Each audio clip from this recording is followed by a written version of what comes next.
വൈകിയാലും ഇന്നൊരു മുഹൂർത്തം കിട്ടി എനക്ക് നിങ്ങൾ ഉണ്ണുന്നതിൽ ഓഹരിയാനൊക്കെ തന്നത്. വലുതായിട്ടൊന്നല്ല, ചെറിയ രൂപത്തിൽ അല്ലെ. മുത്തമ്മ വലുതായിട്ടൊന്നും കൊതിച്ചിട്ടുമില്ല. ചെറുതേ മുത്തപ്പ കൊതിച്ചിട്ടില്ലോ അല്ലേ. അതുകൊണ്ട് എന്നെ കണ്ട് തൃപ്തിയായി, മനസ്സ് നിറഞ്ഞു. എനക്ക് നിന്നോടൊരു കാര്യം പറയാനുണ്ട്. നീ കഴിഞ്ഞ കാര്യം തന്നെ ചിന്തിക്കണ്ട കേട്ടുവാ. കഴിഞ്ഞത് കഴിഞ്ഞു.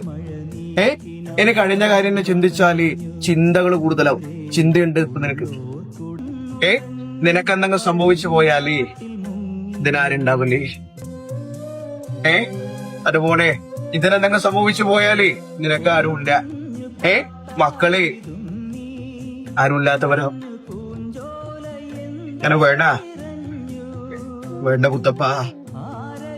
എന്റെ മക്കളാ നിനക്ക് എല്ലാം. എത്ര മക്കളാ ഇല്ലത്? എന്ന ഒന്നല്ല.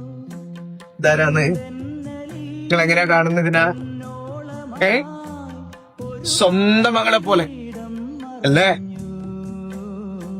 വന്നോണോ തനോ കാര്യമൊന്നും കണ്ടിട്ടല്ല സ്നേഹിച്ചത്. ഒന്നും വേണ്ടാതാ പറഞ്ഞത് നിങ്ങള്.